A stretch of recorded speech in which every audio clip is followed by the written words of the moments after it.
Today's discussion is on installation and piping arrangements of head flow meters. So the head flow meters consist of a primary element such as orifice, venturi or a pitot tube with a differential pressure meter to measure the differential head caused by the flowing fluid at a primary element.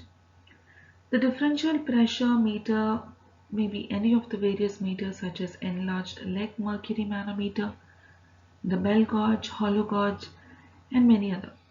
The differential pressure meter at the primary element require careful connection and installation. It is must to remember that the meter is used for the purpose of measuring differential pressure. Any extraneous or false head introduced by the connecting pipe will cause a very serious error.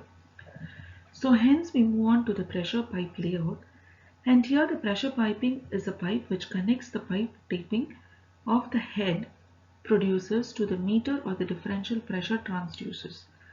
The important points to be carefully noted in laying out the pressure piping is condensation of water vapor in case of air or gas, and air or vapor locks in case of liquids and streams.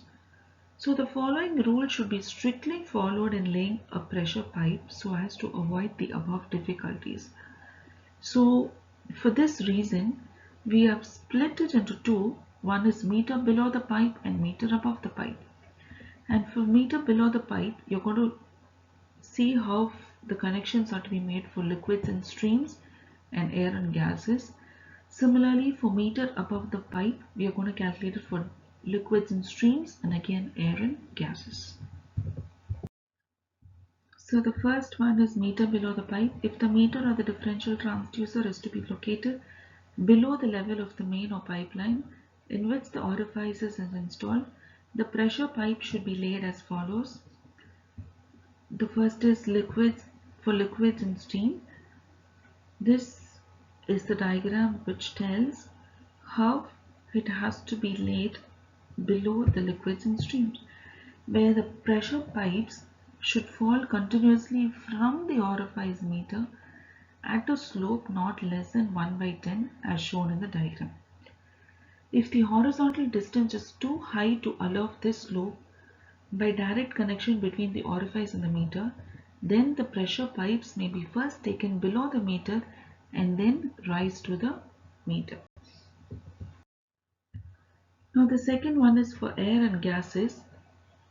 We say that the pressure pipe must be first laid above 0.5 m vertically up from the orifice and then continuously fall at a slope not less than 1:10 to the meter. So this is meter above the pipe, and for the first one liquids and steam. In this case the pipe is first laid vertically downwards to a distance about 0.5 meter in order to minimize the possibility of entrance of the air and gas from the main, and the pipe is raised continuously at a slope not less than 1:10 to the meter. It may be noted that the special requirement for steam metering is the necessity of interposing cooling chambers for the purpose of condensing the steam and providing an adequate volume of water for supplying the meter displacement for all the variations of the load. With the cooling chambers, the piping remains full of water and the steam does not act on the meter.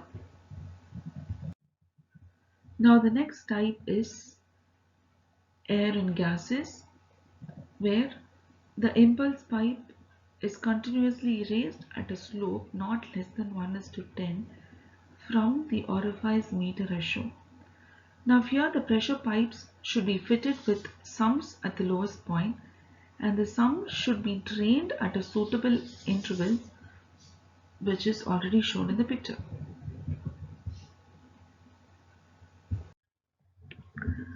So the condensation pot should be used when the flow rate of stream is to be measured by the means of differential pressure transmitters.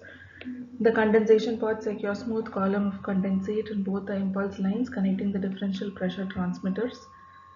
There are four types of condensation pots which are manufactured to suit various ranges. The first is made of cast iron for a pressure up to 16 kg per centimeter square. Second is made of carbon steel for a pressure up to 64 kg per centimeter square. Third is made of stainless steel for a pressure above 64 kg per centimeter square and below 100 kg. And the last is made of molybdenum steel for pressure up to 200 kg per centimeter square. The next is condensation pots. In case of vertical steam mains, it is essential that both the condensation pots must be placed at a level upper orifice connection. A leg of large bore is used to convey the pressure from the lower connection to the appropriate condensation pot. The bore should not be less than 14 mm throughout. If possible, for obtaining better results, the pipe may be run in contact with the main within the main lagging. The next, moving on to installation of sealing pots. The sealing pot is intended for protecting the primary instruments like pressure gauges, pressure or differential pressure transmitters, etc. from the influences of chemically aggressive medium under measurement. They are also used in metering for oils or tarry liquids which are of low viscosity in the mains due to high temperature. The sealing pots, they transmit orifice pressures to a second and less viscous liquid.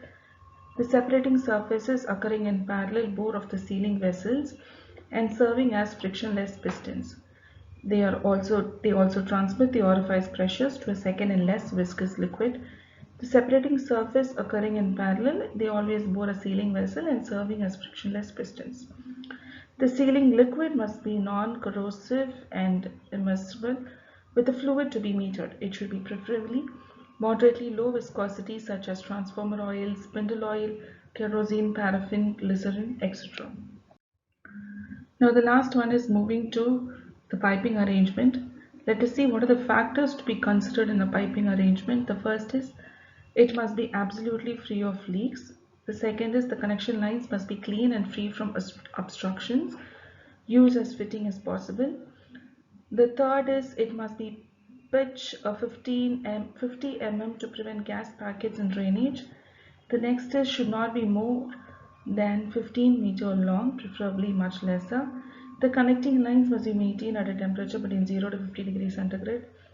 And the last is the differential pressure meter should be installed below the level of primary element if possible. So with this we have come to the end of installation and arrangement.